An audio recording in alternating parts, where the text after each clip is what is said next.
হইলো আমরা জাহাজের তলে সংগ্রহ করি, সংগ্রহ করে এখানে আগুনে জাল দেই। 10 থেকে 12 ঘন্টা আমরা জাল দিই। জাল দেওয়ার পরে এটা লাল তেল তৈরি হয়। ওই জায়গার থেকেই আমরা একটা কালো গিরিশ তৈরি করি আর একটা লাল গিরিশ তৈরি করি। আর কিছু মোবিল আবার ফেরসও বাইরে, কিন্তু বাইরে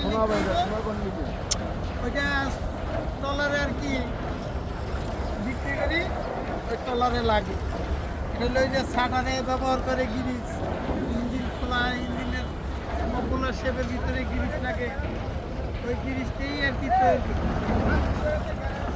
প্রতিদিন হয় না, দেখা যায় একবার 400 লিটার সংগ্রহ করলে আবার 15 দিন 20 দিন পরে আবার 500 লিটার হয়।